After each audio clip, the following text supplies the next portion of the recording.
Morning 9th class. कैसे हैं आप सब? आई होप आप सब ठीक होंगे एंड अपनी स्टडी कंटिन्यू कर रहे होंगे। तो देखो, आज हम वापस से रिवीजन कर रहे हैं हमारे चैप्टर नंबर 2 जिसका नेम था पीपल एज अ रिसोर्स। ठीक है, अब देखो हमने कल क्या पढ़ा था। हमने पढ़ा था कि पीपल रिसोर्स की तरह यूज़ कैसे हो सकते हैं, पीपल जो हैं वो रिसोर्स कैसे हो सकते हैं। तो पीपल रिसोर्स ऐसे हो सकते हैं कि जब हम उन्हें प्रॉपर स्किल प्रोवाइड करवाएं, प्रॉपर एजुकेशन फैसिलिटीज़ प्रोवाइड करवाएं, प्रॉपर हेल्थ सर्विसेज प्रोवाइड करवाएं, तो क्या होगा कि जो पीपल होंगे वो एज अ रिसोर्स यूज़ होंगे। किसके लिए? कंट्री के लिए। बात क्लियर हुई? तो फिर मूव करते हैं हम नेक्स्ट पे। वही बात इसमें बता रखी है कि people as a country resource क्या होंगे? यूज़ होंगे। और एक चीज़ आप हमेशा याद रखना कि अगर कोई हेल्थी पीपल होगा तो क्या होगा? वो ज़्यादा से ज़्यादा प्रोडक्शन एक्टिविटी करेगा। अगर वो ज़्यादा से ज़्यादा प्रोडक्शन एक्टिविटी कर रहा है तो ज़्यादा से ज़्यादा क्या होगा? वो अपनी कंट्री के लिए इनकम अर्न करेगा। जब वो अपनी कंट्री के लिए इनकम अर्न करेगा तो क्या होगा? वो जो कंट्री है ज़्यादा से ज़्यादा क्या होगा? उस कंट्री को बेनिफिट होगा। ठीक है, तो एक हेल्थियर पीपल अपनी कंट्री का एक सबसे इम्पोर्टेंट क्या होता है? रिसोर्स होता है। आई होप आप सबको बात क्लियर हो गई होगी। ठीक है, तो अब करते हैं हम नेक्स्ट पे मूव। फिर हमने बात की थी ह्यूमन कैपिटल फॉर्मेशन की। अब ह्यूमन कैपिटल फॉर्मेशन क्या होती है? एक ह्यूमन कैपिटल फॉर्मेशन यानी कि जो ह्यूमंस होते हैं उनके पास क्या होता है? स्टॉक होता है। किसका? स्किल का, नॉलेज का, एजुकेशन का। ठीक है, तो हम इसको फॉर्मेशन कैसे करेंगे? ह्यूमन कैपिटल फॉर्मेशन ज़्यादा से ज़्यादा ह्यूमंस को एजुकेशन फैसिलिटीज़ प्रोवाइड करवा के और हेल्थ सर्विसेज प्रोवाइड करवाकर। आई होप आपको ये भी क्लियर हुआ होगा। आज हम नेक्स्ट टॉपिक पे मूव करते हैं। हमारे नेक्स्ट टॉपिक देखो क्या है। नेक्स्ट मैंने आपको बताया था पॉजिटिव और नेगेटिव कोज करेंगे हम इसके। तो पॉजिटिव और नेगेटिव कोज क्या है? The positive side of a large population often overlooked. क्या है कि हर चीज़ पहले क्या देखी जाती है? हर चीज़ की पहले पॉजिटिव चीज़ भी लोग देखते हैं ना, कि अगर हम कोई काम कर रहे हैं, न्यू प्रोडक्शन कर रहे हैं किसी चीज़ का, तो हम पहले उसकी पॉजिटिव आउटकम्स देखेंगे। तो हम इसमें भी पॉजिटिव आउटकम्स देख रहे हैं। ठीक है, तो क्या है? We look only at the negative side considering only the problems of providing the population with food, education and access of health services.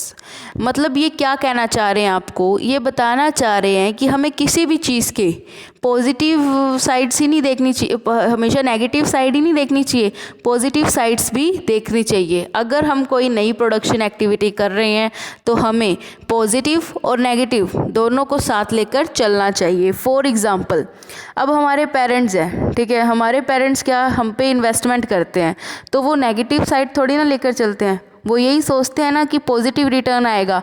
अगर हम हमारे बच्चे को आज एजुकेशन प्रोवाइड करवा रहे हैं, महंगी से महंगी हेल्थ सर्विसेज प्रोवाइड करवा रहे हैं, तो वो कल को क्या करेगा? हमें रिटर्न भी तो करेगा। तो क्या है? हमें पॉजिटिव साइड भी देखनी चाहिए, सिर्फ नेगेटिव ही नहीं जाना चाहिए।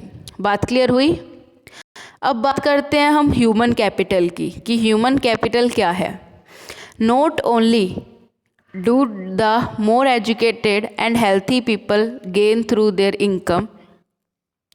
क्या है कि जो सिर्फ देखो, not only do the more educated and healthy people and gain through higher incomes, society also gain in order indirect ways. Advantage of more educated or healthier population spread to those who themselves are not directly educated or given health care. मतलब देखो, अगर कोई जो person है वो educated है, वो skilled है, वो एम्प्लॉयड है, अच्छा काम कर रहे हैं, वो अच्छी इनकम हो रही है उनको, तो क्या होगा? ये सिर्फ उस पर्सन को ही बेनिफिट नहीं होगा इस चीज़ का, बल्कि किसको बेनिफिट होगा? हमारी सोसाइटी को बेनिफिट होगा। उस एक पर्सन के स्किल होने से, एजुकेटेड होने से ज़्यादा हेल्थी होने से एक अनएजुकेटेड पर्सन, अनहेल्थी पर्सन को भी बेनिफिट होगा सोसाइटी के। बात क्लियर हुई? यानी कि देखो एक एजुकेटेड पर्सन से हमें कितना बेनिफिट होता है। समझ आ रही होगी आप सभी को बात मेरी, ठीक है। फिर देखते हैं, human capital is one way superior to the other resources.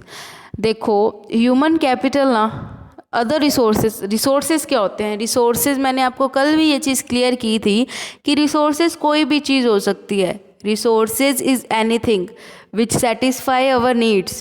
मतलब रिसोर्सेज कोई भी चीज़ रिसोर्स है, अगर वो हमारी नीड्स को सेटिस्फाई कर रही है तो वो क्या होगी? एक रिसोर्स बोल सकते हैं हम उसे, ठीक है। तो सबसे इम्पोर्टेंट जो महत्वपूर्ण ह्यूमन जो रिसोर्स है ना वो क्या है?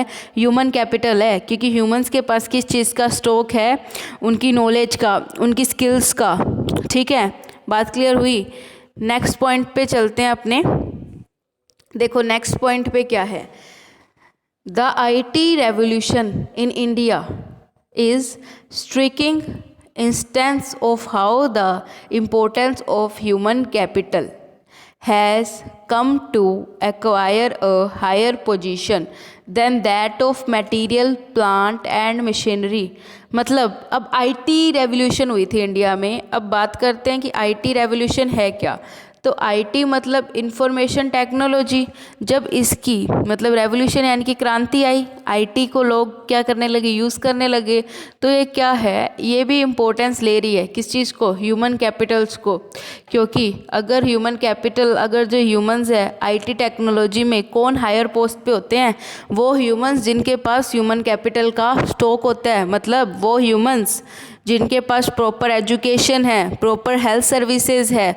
तो आईटी रेवोल्यूशन ने ह्यूमन कैपिटल को क्या किया है? एम्प्लॉयमेंट प्रोवाइड की है। बात क्लियर हुई आपको? नेक्स्ट पे मूव करते हैं। देखो नेक्स्ट क्या है? नेक्स्ट है इंडियाज़ ग्रीन रेवोल्यूशन। अब ग्रीन रेवोल्यूशन के बारे में तो हमने पहले भी पढ़ा है, तो ग्रीन रेवोल्यूशन के बारे में तो आपको ज़्यादा शायद बताने की ज़रूरत नहीं पड़ेगी। देखो ग्रीन रेवोल्यूशन क्या होगी? ग्रीन रेवोल्यूशन वो थी कि पहले हम क्या यूज़ करते थे? ट्रेडिशनल सीड्स यूज़ करते थे। अब जो ट्रेडिशनल सीड्स थी वो क्या होता था? उनसे प्रोडक्शन ज़्यादा नहीं हो पाता था, प्रोडक्शन उनसे कम होता था। तो क्या हुआ? ग्रीन रेवोल्यूशन हुई। ग्रीन रेवोल्यूशन कब हुई थी? 1960s के बाद। तो 1960s में जब ग्रीन रेवोल्यूशन हुई तो ट्रेडिशनल सीड्स की जगह हम किन का यूज़ करने लगे? HYV सीड्स का। HYV सीड्स कौन सी होती है? High yielding variety seeds. इसकी वजह से क्या है? प्रोडक्शन बढ़ा। प्रोडक्शन बढ़ा तो फार्मर्स को क्या हुआ? बेनिफिट हुआ। बात समझ आई? और अब ये ह्यूमन रिसोर्स में कैसे नीड हुई कि ह्यूमंस भी तो क्या करते हैं? ह्यूमंस को एक तो ग्रीन रेवोल्यूशन की वजह से एम्प्लॉयमेंट मिल रही है, एम्प्लॉयमेंट मिल रही है, और क्या हो रही है? प्रोडक्टिविटी इंक्रीज़ हो रही है लैंड की, because of higher use of crop production. अब बात आती है human investment in human resource. अगर इन्वेस्टमेंट होगी किस में? ह्यूमन के रिसोर्स में। किसके थ्रू? अब ह्यूमन के रिसोर्स में, यानी कि ह्यूमंस के लिए इन्वेस्टमेंट कैसे हो सकती है? जब हम उन पे एजुकेशन के थ्रू या फिर मेडिकल सर्विसेज के थ्रू उन पे इन्वेस्ट करेंगे, उन पे निवेश करेंगे। क्लियर हुई बात? नेक्स्ट पे मूव करते हैं। This investment on people is the same as investment and land and capital. और ये ह्यूमन पे इन्वेस्ट करना वैसा ही है जैसे हम फिजिकल कैपिटल पे इन्वेस्ट करते हैं, ठीक है। अब क्या है? एप्रोप्रिएट, यानी कि सही इन्वेस्टमेंट के थ्रू क्या कर सकते हैं? हम अपनी कंट्री के रिसोर्सेज को ज़्यादा से ज़्यादा क्या बना सकते हैं? डेवलप्ड और क्वालिफाइड, ठीक है। नेक्स्ट बात करते हैं हम large population as an asset. मैंने आपको कल एसेट और लाइबिलिटी बताया था। एसेट क्या होता है? एसेट एक प्रकार की संपत्ति हो सकती है, एक प्रोडक्टिव इन्वेस्टमेंट हो सकती है। प्रोडक्टिव इन्वेस्टमेंट फिर से बताती हूँ क्या होता है। प्रोडक्टिव इन्वेस्टमेंट वो होता है कि अगर हम आज किसी प्रोडक्ट पर इन्वेस्ट कर रहे हैं तो हम उस पर हमें क्या मिलेंगे? फ्यूचर में अच्छे इंटरेस्ट, मतलब अच्छे रिटर्न्स मिलेंगे। ये होते हैं एसेट। और लाइबिलिटी क्या होता है? इसका वाइस वर्सा मतलब अपोजिट, ठीक है। अब जो क्या है, इंडिया क्या कर रही है, धीरे धीरे अपनी लार्ज पॉपुलेशन को, अपनी बड़ी जनसंख्या को असेट बनाने की कोशिश कर रही है कि अगर आज वो अपनी पॉपुलेशन पर इन्वेस्ट करेगी तो उसे कल क्या मिलेंगे, पॉजिटिव रिजल्ट मिलेंगे, एक पॉजिटिव रिटर्न्स मिलेंगे। ठीक है, फिर मूव करते हैं हम नेक्स्ट टॉपिक पर। नेक्स्ट में क्या है, they have instead in people specially in the field of education and health. अब यही नहीं है कि सिर्फ इंडिया इन्वेस्ट कर रही है, अब देख लो चाइना, जापान, ये भी तो इन्वेस्ट कर रही है ना ह्यूमन कैपिटल में, इसलिए तो इतनी जल्दी ये क्या बनी है, डेवलप्ड कंट्रीज़ बनी है। तो क्या है, इंडिया भी इस जो ये रेस है इन्वेस्टमेंट की ह्यूमन कैपिटल पर क्या हो रहा है, और ज़्यादा आगे बढ़ रहा है। बात क्लियर हुई? ठीक है, आप इसे आज अच्छे से रीड करो और अच्छे से समझो, कल मैं इसी सीरीज़ में आगे आपको करवाऊंगी। ठीक है, thank you and have a nice day.